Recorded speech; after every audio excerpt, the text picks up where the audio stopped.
বিসমিল্লাহির রহমানির রহিম। ৪ জানুয়ারি ২০২৫। আলোচনার বিষয়টা হলো আওয়ামী লীগ নেতাদের ছাড়াতে থানায় জামাতের নেতাকর্মীদের বিক্ষোভ মিছিল। এটা হলো আমার আলোচনার মূল শিরোনাম। তো তার আগে একটা কথা বলে নেই। আমরা প্রায় সময় দেখতে পাই যে আওয়ামী লীগের ছাত্রলীগের অনেক নেতাকে থানা থেকে ছাড়াতে জামাতে ইসলামী বা তার ছাত্র শিবির এরা বিক্ষোভ মিছিল করে থানায় যায়। এর মূল কারণটা কি এটা আমি বলি। আমরা কিছুদিন আগে পরিষ্কারভাবে দেখতে পেলাম যে একসময়ে বিভিন্ন কলেজ এবং বিশ্ববিদ্যালয়ে ছাত্রলীগ করা যারা, সেই ছাত্ররা বর্তমানে ছাত্র শিবিরের নতুন কমিটিতে তারা জায়গা পেয়েছে। অনেকের বলতে চাচ্ছেন যে এরা শিবিরেরই ছাত্র, শিবিরেরই কর্মী নেতা, তারা ছাত্রলীগে ছদ্মবেশে ছিল। আসল মূল বিষয়টা একটু আপনাদের খুলে বলি। আমাদের এই উপমহাদেশে, ব্রিটিশ উপমহাদেশে এক সময় কমিউনিস্ট পার্টির বিরুদ্ধে ব্রিটিশ সরকার খুব স্টিম রোলার চালাতো।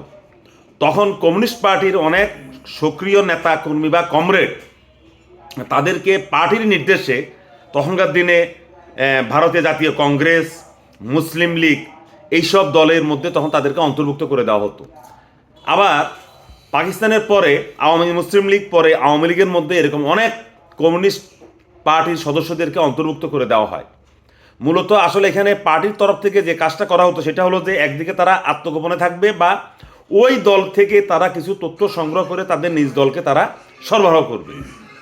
সেই ধারাবাহিকতায় স্বাধীন বাংলাদেশে একমাত্র জামাত এবং ছাত্র শিবির এটা চালু রেখেছে। সেই ব্রিটিশ আমল এবং পাকিস্তান আমলে সেটা জামাত এবং ছাত্র শিবির তারা তাদের দলের কর্মীদেরকে ছাত্রলীগে, আওয়ামী লীগে তারা প্রবেশ করিয়েছে। এর কারণ হলো তারা ওখান থেকে তথ্য সংগ্রহ করবে এবং জামাতের উপরে যেন কোনো বড় ধরনের বিপত্তিবোধ না আসে, তারা এখান থেকে এদেরকে রক্ষা করবে। মূল বিষয়টা হলো এইখানে। এখন এই যে গাজীপুরের যে ২ নম্বর ওয়ার্ড হোতাপাড়া, সেখানে আওয়ামী লীগের যে সাংগঠনিক সম্পাদক শফিকুল ইসলাম, এই শফিকুল ইসলামকে গতকালকে শুক্রবারের সন্ধ্যার সময় যখন পুলিশ ধরে আনে, মাগরিব নামাজের পরে ৫০ থেকে ৬০ জন জামাত ইসলামের নেতাকর্মীরা স্লোগান দিয়ে গাজীপুর থানাতে যায়।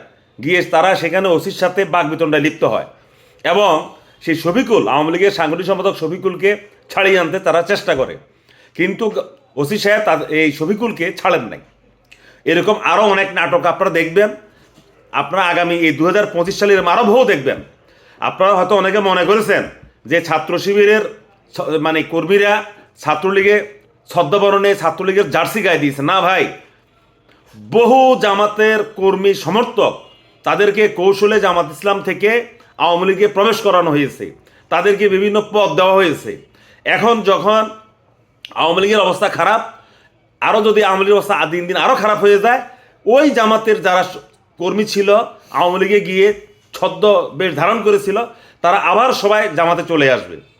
এই কারণে মূলত বিভিন্ন জায়গায় দেখবেন ছাত্রলীগ এবং আওয়ামী লীগের বা আওয়ামী লীগের অন্য সংগঠনে অনেক নেতাকর্মীদেরকে পুলিশ ধরে আনলে, এজাহারভুক্ত আসামি হওয়ার পরে ধরে আনলেও সেখানে জামাত এবং ছাত্র শিবিরের ছেলেরা বিক্ষোভ মিছিল করবে এবং তাকে থানা থেকে ছাড়িয়ে আনার চেষ্টা করবে।